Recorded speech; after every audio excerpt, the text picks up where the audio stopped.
His hands had no calluses. In this town, that was enough. He picked more crates than the man beside him, and the ticket said he picked fewer. He asked once. The foreman only moved his name to the farthest row. That night, he folded a business card into quarters and buried it in his wallet. Every complaint this orchard ever filed had been withdrawn within 48 hours. If stories like this one stay with you, subscribe before we go further. Drop a comment and let us know what town you're listening from. The farthest row started where the irrigation line gave out, 600 paces from the scale, maybe more. He counted them the first morning because counting was the only thing he was good at yet. Every full crate had to be pushed that distance on a handcart with one bad wheel. 4 trips instead of 7. The math did itself. Ashvale sat in a shallow bowl of red clay with the orchard on 3 sides of it. 1 crop, 1 buyer. The packing house stood at the low end of town, with its doors open all day, and the whole place smelled like bruised fruit and diesel.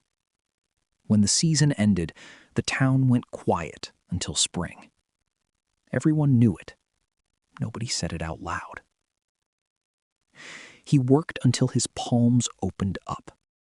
By noon, the skin between his thumb and finger had split, and he wrapped it with a strip torn off his own shirt. A woman 2 rows over watched him do it. She did not offer to help. She just watched, the way you watch a man decide whether he is going to quit. At the scale that afternoon, he learned how the paper worked.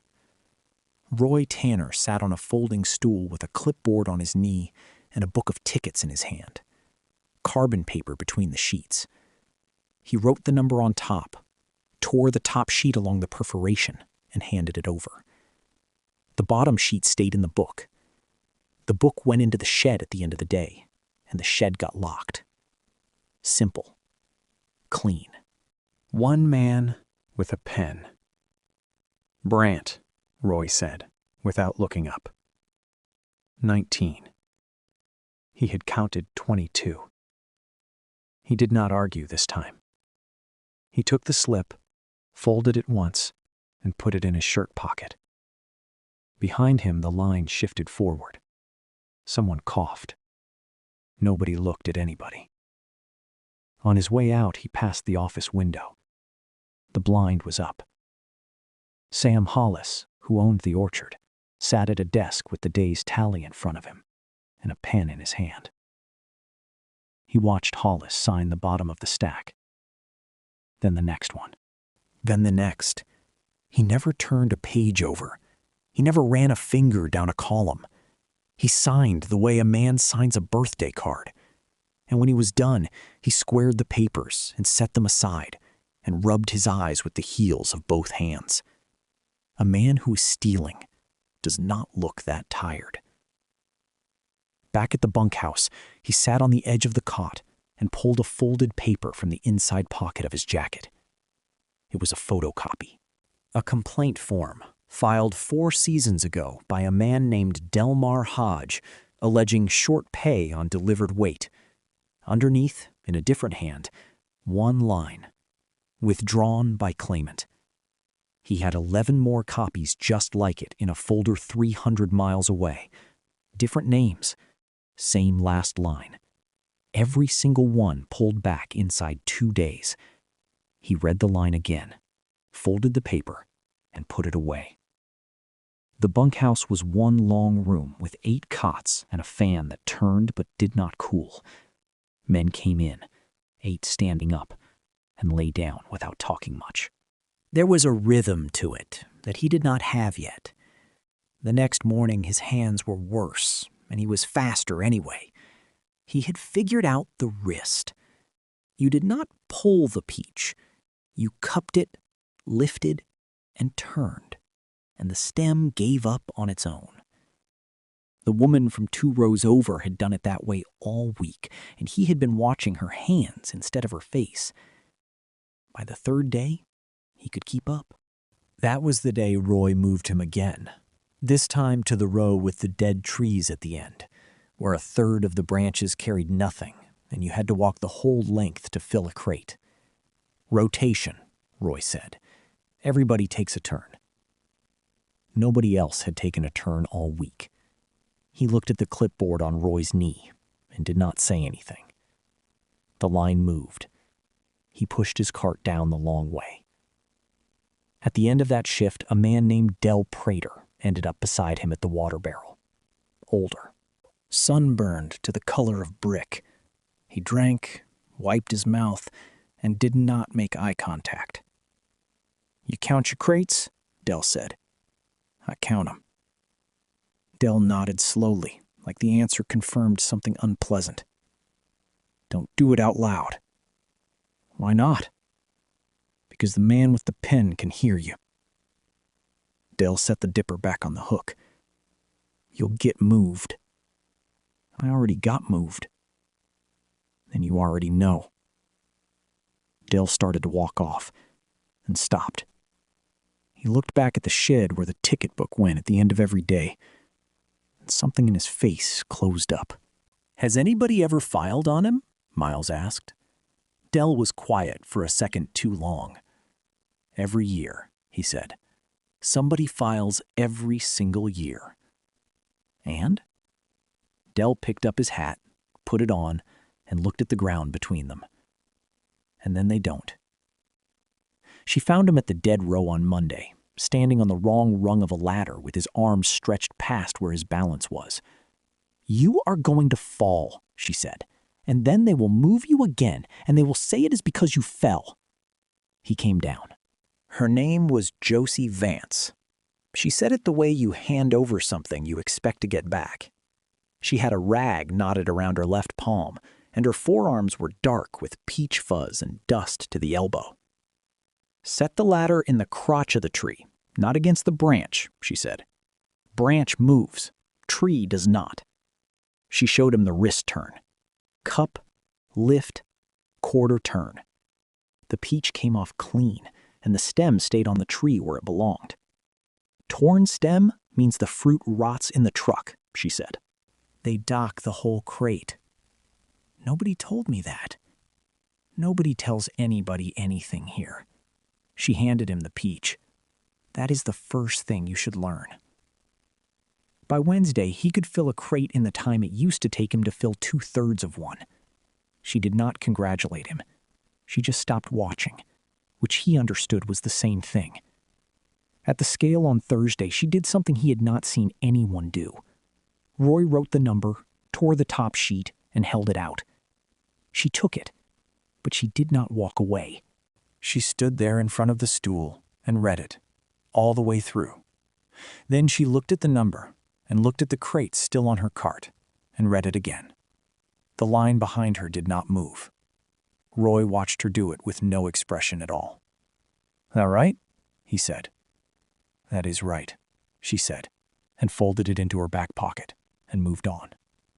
He caught up with her past the loading bay. "You read every ticket." "I read every ticket." "Why?"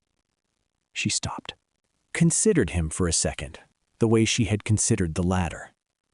"Because once you sign it, it is what happened," she said. "Whatever the paper says, that is what happened, even if it is not what happened." She kept walking. That night, he sat outside the bunkhouse and watched the lights go on in the row of trailers on the far side of the lot. Seasonal housing. Rent came out of the pay before the pay ever reached anybody's hand, which meant a man could work 11 days and owe money. Josie lived in the third one down with her brother. Wes Vance was 31 and moved like he was 60. He had worked the packing line 2 seasons back, and something in his lower back had let go while he was lifting a pallet that should have taken 2 men. He had filed. There had been forms. There had been a doctor an hour away who wrote down that the injury was consistent with the description given. Nothing had come of any of it. They did not say no, Wes told him, out on the steps when Josie went in to wash up. That is the part people do not understand. Nobody ever says no. They just move it. It goes to the contractor, and the contractor sends it to the grower, and the grower sends it back to the contractor. And every time it moves, it starts over. He rolled his shoulder and stopped halfway, the way he always stopped halfway.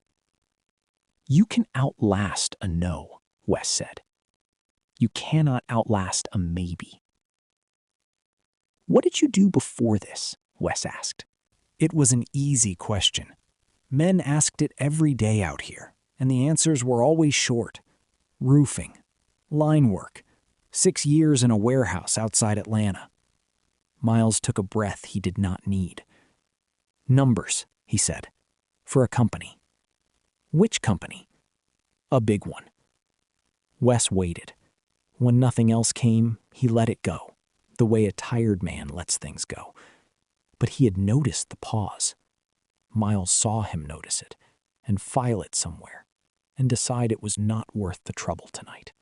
Josie came out with 2 cups of coffee and gave one to her brother and none to Miles, which felt fair. She sat on the bottom step.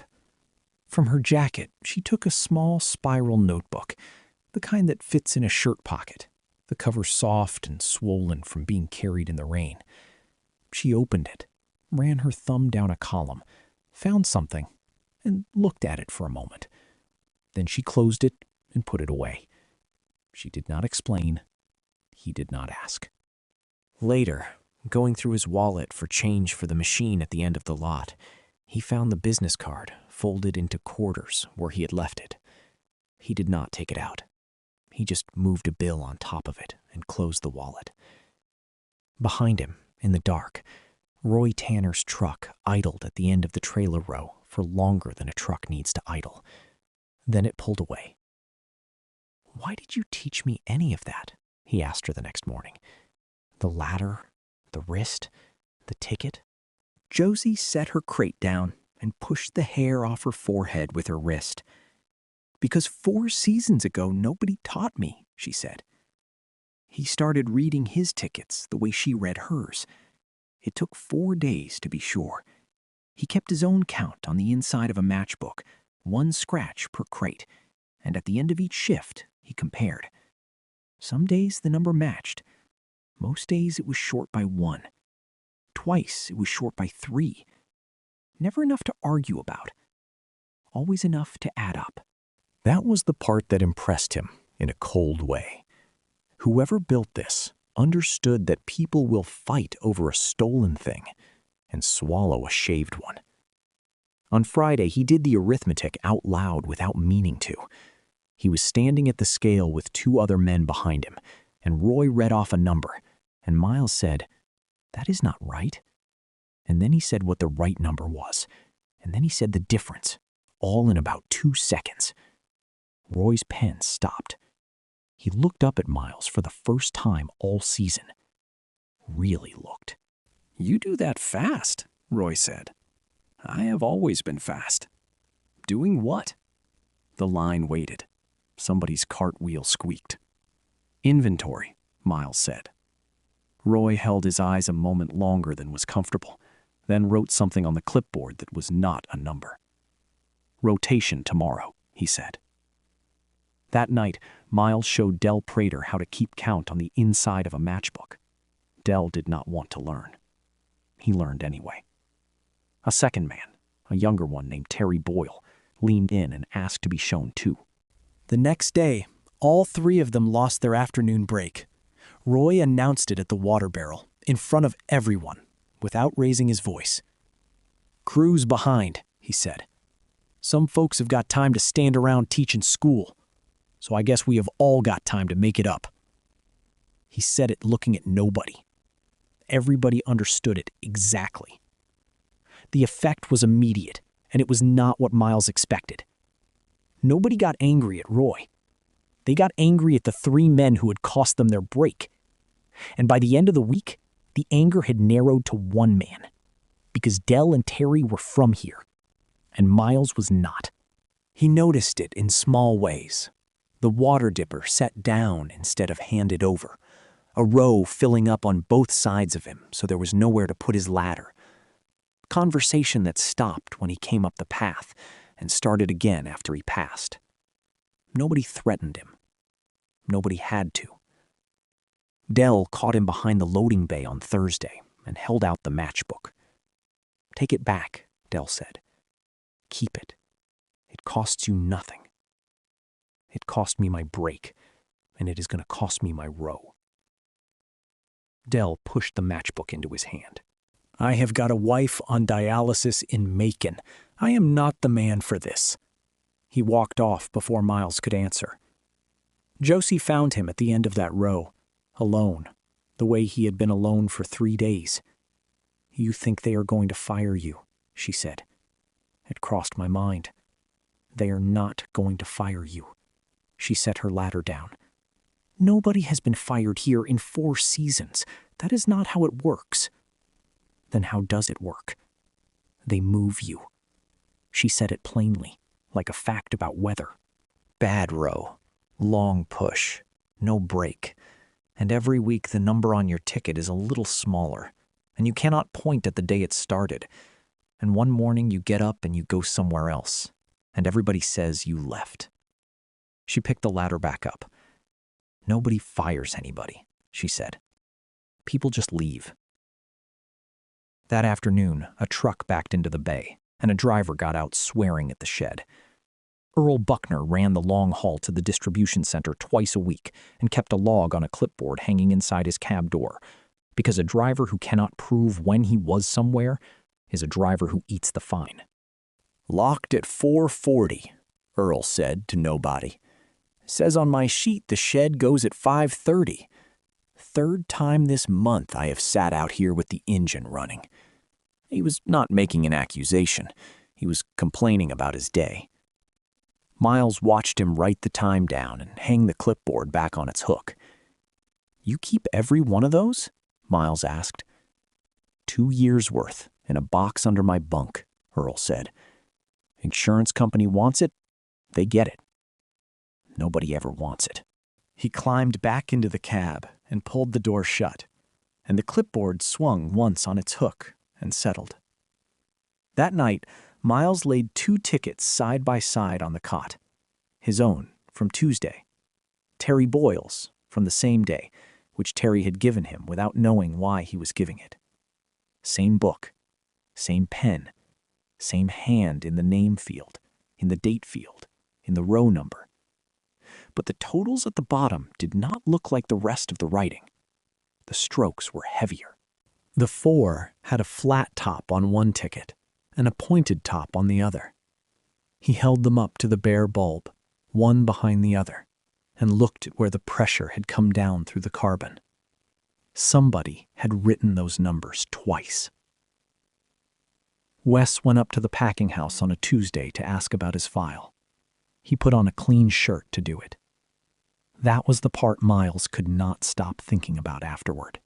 The man tucked in a clean shirt to walk 200 yards and ask a question about his own back. He was inside for 6 minutes. When he came out, he did not slam anything. A woman from the office walked him to the door with her hand not quite touching his elbow, and she was polite the entire way. And she said they would look into where it had gotten to, and she stood in the doorway until he was off the steps. Wes made it halfway across the lot before he had to stop and put his hands on his knees. That night, Josie wrote the complaint at the kitchen table in the trailer with the door open for air. She wrote it 3 times. The first 2 she balled up because she had put feeling in them.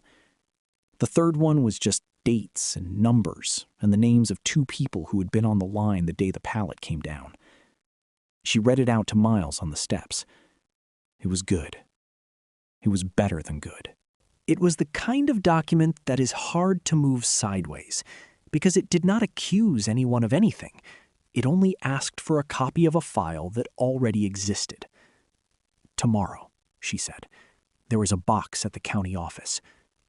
And Miles said, "Wait a few days." He heard it come out of his own mouth. He had reasons. The reasons were real. The season had 11 days left, and the books closed at the end of it. And once they closed, 4 years of bottom sheets would go into a pallet crate and out to a storage unit in Macon, and no complaint on earth would ever pull them back. He needed the ticket book still in the shed. He needed Roy comfortable. A complaint filed tomorrow would make Roy anything but comfortable. All of that was true. None of it was the reason he should have given, and he did not give any reason at all. He just said wait, and let her decide what a man means when he says wait. She looked at him for a long moment. "You know something," she said. "I know that if you file tomorrow, they will know it was you by Thursday. They already know it is me. They have known it was me for 4 years." She folded the paper along the crease. "That is not what I asked." He did not answer. She put the complaint in her jacket pocket and went inside. She did not file it on Wednesday. On Wednesday evening, Roy Tanner's truck came down the trailer row and stopped outside the third one. He did not knock. He stood at the bottom of the steps with his hat in his hand, which somehow made it worse, and he talked for about 4 minutes. Miles watched from the corner of the bunkhouse. He could not hear a word. He saw Josie in the doorway. He saw her arms cross. He saw Wes come up behind her and put one hand on the frame. He saw Roy point, once. Not at either of them, but at the trailer itself, at the aluminum, at the thing they were standing in. Then Roy put his hat back on and left. Thursday morning, she filed it. Friday afternoon, it was withdrawn. Miles found out the way everybody found out, which was that nobody said anything at all. He went to the county office on his lunch break and asked at the counter, and a clerk turned the screen around without being asked twice. Received Thursday. Withdrawn Friday. Signed by the claimant. He looked at the signature for a long time. It was hers. It was not forged. It was her own hand, and it was shakier than the writing in the complaint, and that was the only difference between the two documents. 48 hours. Same as all 11 of the others in his folder. He walked back to the orchard and worked the rest of the shift and did not speak to anyone. That night, he called Dana Whitlock from the road at the edge of the property, standing in the one place where the signal held. "I need 10 more days," he said. There was a pause on the other end that lasted long enough to mean something. "Miles," she said, "what is happening down there?" He watched a truck go by on the county road, its lights swinging across the trees. 10 days, he said. He found Josie at the water barrel the next morning. She handed him the dipper before he asked for it. "You were right," she said. "Waiting was safer." She said it in a completely ordinary voice, the way you comment on a road being closed. And then she picked up her ladder and walked to her row. That was worse than anything she could have shouted at him. "How much is rent on the trailer?" he asked her back. She stopped. She did not turn around. She said a number. It was the same number Roy had said on the steps Wednesday night, loud enough for the whole row to hear, in the middle of 4 minutes that were otherwise too quiet to make out. He understood it on a Sunday, sitting on the tailgate of a truck that was not his, with 3 tickets and a matchbook in front of him. The top sheet was the promise. The bottom sheet was the payment. Roy wrote the honest number on top, in front of the worker, with the worker watching. He tore it off and handed it over, and the worker walked away holding a true thing. Then the book went into the shed. Then the shed got locked. And sometime between the lock and the office, the bottom sheet got a second pass with a pen. It only worked because of the carbon. Carbon makes people trust the copy. Everybody knows a carbon cannot lie, unless somebody writes on it twice. That was the whole machine. 1 man, 1 pen, one locked shed, and a room full of people holding pieces of paper that proved nothing about what they had been paid. Dana Whitlock came down on Tuesday. She met him on the county road in a rental car with the engine off and the windows down, because there is nowhere in Asheville two people can talk without being seen talking. She had brought a folder. She did not open it. "You look like hell," she said. "I am fine." "I did not say you look tired. I said you look like hell." She turned in the seat to face him. "Miles, you could end this before dinner. One call to the county. One call to labor standards." One call to me, and I put 6 lawyers in that packing house by Thursday morning. And Roy burns the book Wednesday night. Maybe. Not maybe. He burns it, and every season before this one goes with it. He rubbed his eyes with the heel of his hand and caught himself doing exactly what Sam Hollis had done in the office window. "There are 11 complaints in that folder of yours, Dana. 11 people who filed and then unfiled. If I move now, all I get is Roy. I do not get their money back." "It is gone the second that paper is gone." Dana was quiet for a moment. "Say her name," she said. He looked at her. "You have talked about a notebook, and a shed, and a carbon sheet, and a crew boss for 20 minutes, she said. "You have not said her name once, which is how I know. That is not fair. It is completely fair." She was not angry. That was the problem. "You are building a case. It is a good case. It might be a great case. And there is a woman down there paying for the 10 days it takes you to build it, and you have decided that is an acceptable cost, and you did not ask her. If I tell her who I am, she is a witness who was told. Everything she says is worth half. Then that is the trade you are making."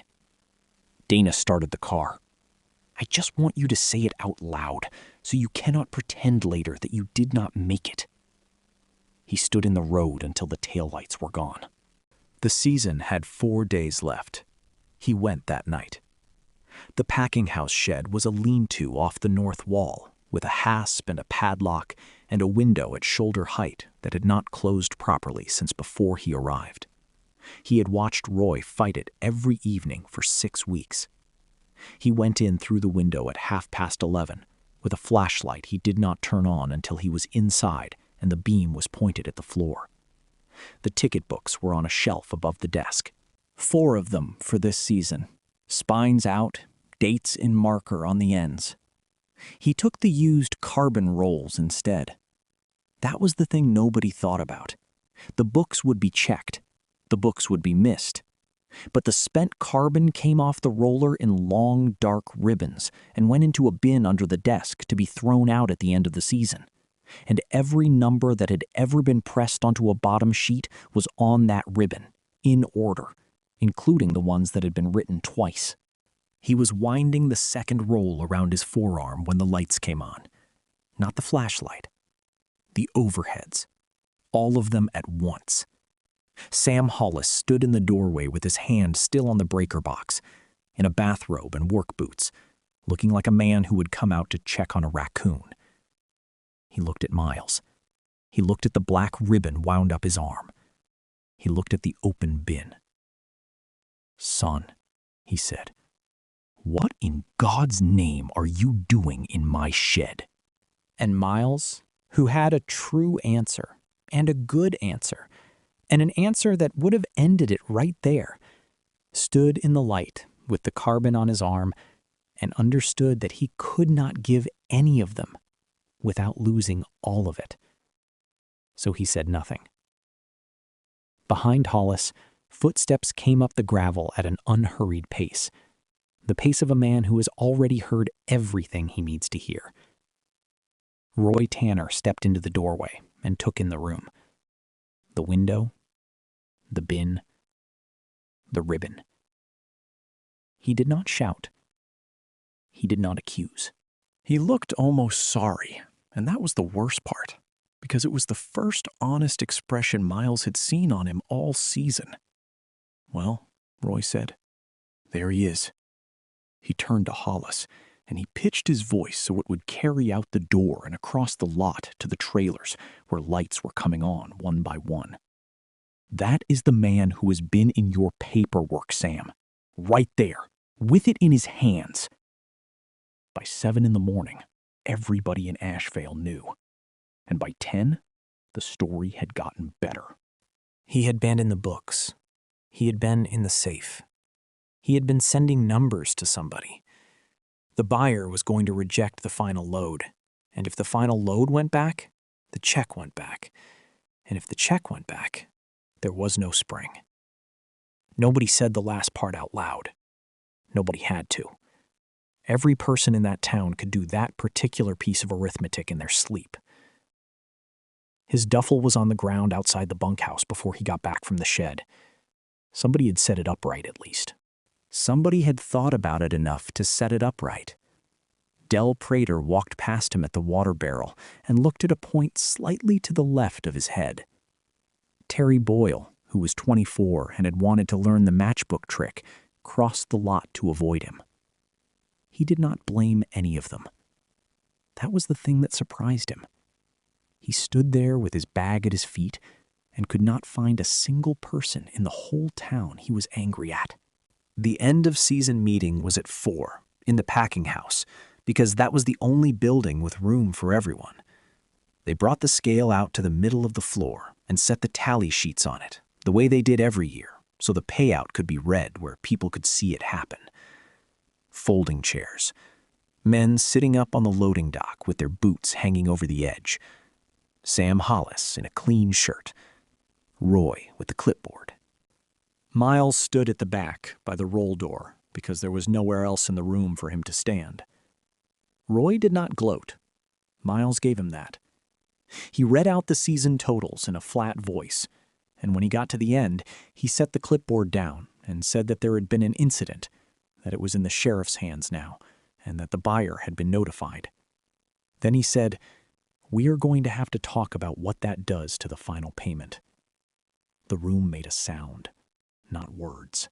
Just a low, tired sound. 100 people breathing out at once. And Josie Vance stood up. She came out of the 4th row and walked into the open floor, past the chairs, past the scale, and she stopped. And she turned around so she was facing the town instead of the front. Then she raised her arm and pointed at Miles, at the back by the door with his head down. "If he is a thief," she said, "then so am I." 100 people stopped moving at the same time. "I have been taking paper off this orchard for 4 years." Her voice was not loud. It carried anyway, the way a voice does when nothing else in a room is moving. "Every ticket I ever signed, I wrote it down first. Every crate I ever pushed to that scale, I wrote it down first. In my own hand, on my own time, in my own book." She walked to the scale. She took the notebook out of her jacket. Soft cover, swollen from rain, corners rounded from 4 seasons in a pocket. She set it down on the pan, next to the tally sheets. "So if keeping a record of your own work makes a person a thief," she said, "you can start with me. I have got more of it than he does." Nobody moved. Then Sam Hollis walked out to the scale and picked up the notebook. He opened it. He turned a page.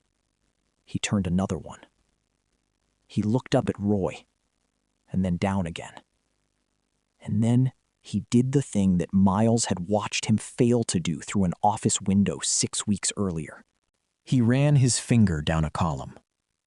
"Roy," he said, "bring me the book." "Sam, bring me the book." They laid them side by side on the scale. Her notebook. This season's ticket book. And Miles came up the middle of the floor and unwound 2 feet of black carbon ribbon and laid that down too. And no one stopped him. because by then nobody in the room was looking at him anymore. They were looking at the paper. The top sheets matched her notebook. Every one. The carbon did not. The carbon showed a second impression on the totals. Written over, heavier, a 4 with a flat top where the top sheet had a 4 with a point. Del Prater came out of his chair, then Terry, then a woman from the packing line whose name Miles had never learned, and then the whole fourth row. Somewhere in the middle of it, a man said out loud, "That is my name," and sat back down without finishing the sentence. Earl Buckner had come in at some point and was standing near the roll door with his clipboard. "Shed logs," he said. "I have got 2 years of them in a box, locked at 4:40 on the nights he says 5:30. Every single time there was a discrepancy the next morning." Roy stood very still with one hand on the back of a folding chair. "That is not," he said, and stopped. "The bottom sheet gets recopied when the carbon skips. That is standard. Everybody does that." Sam Hollis lifted the ribbon up to the light. "Then why does it skip on the totals?" he said, "and never once on the names?" The room turned. That was when Miles took his wallet out of his back pocket and unfolded a business card that had been folded into quarters for 6 weeks and held it out to Sam Hollis. Hollis read it. He read it again. He looked up.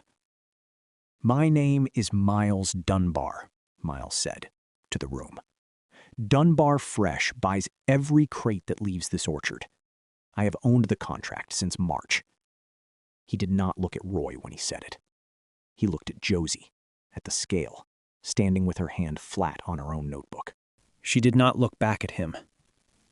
"I knew who I was the whole time," he said, "and I let her stand out here by herself for 10 days. She did not forgive him in that room, and she did not forgive him in the parking lot after, and she did not forgive him for a while. She came out while the chairs were still being stacked. He was standing by the roll door, with the ribbon rewound around his forearm, because he had not been able to think of what else to do with it. 10 days, she said. "Yes. You had all of it. The carbon, the tickets, my book sitting on my kitchen table where you could see it. And you had a phone in your pocket that could have put 6 lawyers in that building." She stopped a few feet away. "And I filed a complaint and pulled it back with my own hand, and you watched me do it. I needed the season to close. I know what you needed." Her voice did not rise once. "That is what I keep coming back to. You did not make a mistake. You made a choice, and you made it about 9 times, once a day, and every day you were right about the case." He had no answer that was not an explanation, and he had already learned what his explanations were worth. "I am sorry," he said. "I believe you." She pushed her hair back with her wrist. "That is the part that is going to take me a while." She went to find her brother. Roy Tanner was sitting on the back steps of the packing house when Miles came around the building an hour later. The sheriff had come and gone. There would be a hearing. There would be labor standards and a hold on his contractor license and a number at the end of it that Roy would spend a long time paying. He had a cigarette he was not smoking. 14 years I picked, Roy said, without being asked. Same rows you were on. There was a man ran this crew before me, and every Friday my ticket came up light. And I knew it. And I never said one word about it to anybody, because I had 2 kids and no other work in the county. He turned the cigarette over in his fingers. Nobody ever gave me any of that back. Miles stood at the bottom of the steps. There was a version of this where he said something cutting, and the town would have enjoyed it, and it would have felt good for about a minute. Then you know exactly how heavy it is, he said. Roy did not answer. After a while, he nodded once, at the ground. Miles stayed in Ashevale for the rest of the packing season. He could have gone.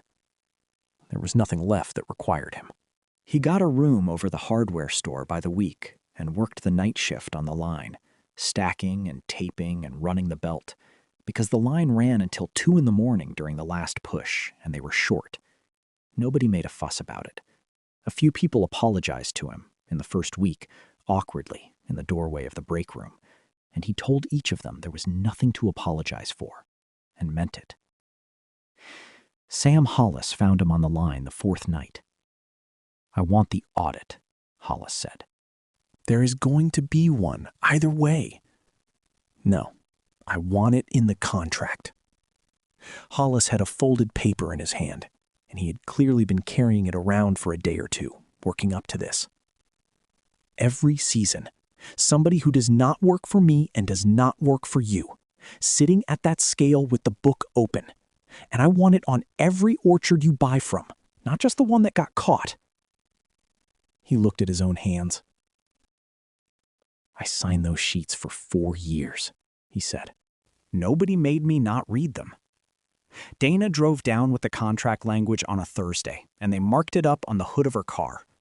Miles took the pen and added a line at the bottom in his own writing, and Dana read it and looked at him. "That one is going to cost you," she said. "Some of these growers are going to walk." Then they walk. The line said that back pay owed under a corrected ticket would be paid by the buyer first and recovered from the contractor after, so that no worker would have to wait for a hearing to end before they got their money. Wes Vance got a letter reopening his file on a Tuesday and did not know what to do with it. He carried it around the trailer for most of the morning, still folded, and finally put it on the shelf above the sink and stood looking at it. "It is gonna say no," he told his sister. "It might. 2 years I wanted somebody to just say no." He sat down slowly, the way he did everything. Now they are gonna look at it, and I do not know what to do with my hands. Josie came by the packing house on the last night of the season, when the belt had stopped and the floor was being hosed down. She did not come in. She stood in the open roll door with her jacket on.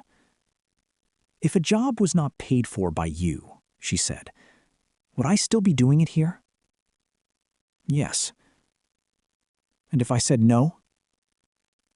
"Then the job still exists and somebody else does it." He shut off the water. "It is not a favor, Josie. I am not that generous. I need somebody at that scale who has already proved she will write down what actually happened." She thought about that. "Let me think about it," she said. She was gone before he could say anything else, and he stood there in the wet light and let himself feel, for the first time in 6 weeks, something that was not quite hope, but was in the same family. The back pay was handed out in the packing house on a Saturday in November, and it was the quietest thing that ever happened in that building. There was no announcement. There was a table and a folding chair and a woman from an accounting firm in Macon with a laptop and a box of envelopes and a line that went out the door and along the wall in the cold. Each person came up. She found the name. She turned the screen around so they could see the 4 seasons laid out, crate by crate, the top sheet number and the bottom sheet number, and the difference between them, year by year. Then they signed, and she gave them the envelope, and they walked back out past the people still waiting. 19 names, 4 seasons. Del Prater stood at the table for a long time with the screen turned toward him. He did not open his envelope in the building. He put it in his inside coat pocket and buttoned the coat over it, and went out to his truck and sat there with both hands on the wheel. A man near the back of the line said he did not want to sign anything, because signing was how all of this had started. The woman from Macon said that was all right and paid him anyway, and wrote a note about it in her file. Nobody cheered, nobody made a speech. It took 4 hours, and it felt, from the outside, like a slow day at a bank. That is what it looks like when something gets given back. It does not look like anything. The audit clause went into every Dunbar fresh supply contract before the spring buy. 11 growers signed without comment. 2 argued. 1 walked and went to a competitor and came back the following year because the competitor had put in the same clause by then, which is how these things actually spread. Wes Vance's file came back approved in February. Not for much. Enough for the first surgery and part of the second. He called Josie from the clinic parking lot afterward and could not finish the sentence he was trying to say, and she waited on the line and did not rush him. Josie took the job. She took it in January, on the condition that she could still pick when the crew was short, because she said she did not want to be somebody who watched other people work. Her first act was to move the scale. It had lived inside the packing house for as long as anyone could remember, back in the shadow of the north wall, where you had to walk in and stand at the counter and wait for a man on a stool to tell you what your day was worth. She had it carried out under the eave, in the open, and set it down facing the yard. Dial out. Numbers big enough to read from the row. And she put a bound ledger on a shelf beside it, opened flat, with a pen on a length of baling twine so it could not walk off. Anybody could write in it. Your name, your row, your count. You did not have to ask, and you did not have to explain why you wanted to. And nobody had to know you had done it. Sam Hollis grumbled about the rain getting at it, and then built a small roof over it himself, out of scrap, badly, in one afternoon. Miles came back through Asheville in the spring, on the way to somewhere else, and stayed 2 days. They walked the rows in the evening, past the trees just starting to set, and mostly they talked about nothing. The bad wheel on the handcart, whether Wes should try driving again. A grower up in Habersham County who had tried to argue his way out of the audit and gotten nowhere. At the gate, she stopped. "I still think about the 10 days, she said. "So do I. I am not finished being angry about it. I know. But I am not carrying it around all day anymore." She looked out at the rows. "It is more like something in a drawer now. It is still in the house." He nodded. He did not push. He had learned that much. They stood there a while, and then she said goodnight and walked up the road toward the trailers, and he watched her go with his hands in his pockets. On his last morning, he came past the packing house early, before the crew, when the light was still coming in flat and gold across the yard. The scale sat under its bad little roof with the dial facing out. Dew on the pan. The ledger open to a fresh page, the pen hanging on its string. A woman he did not recognize was standing in front of it with a duffel bag still on her shoulder. New hire. First morning. Nobody had shown her anything yet. She looked at the dial for a moment, working out what it was and why it was out here in the open, where anybody could see it. Then she set her bag down and picked up the pen and wrote her name. If this one stayed with you, tell us in the comments about a time somebody stood up when it would have been easier not to. We read them and we keep them. He got in the truck and drove out past the rows, with the window down. And behind him, the yard filled up slowly with people. And the dial stayed where it was, facing out, where anybody walking by could read it.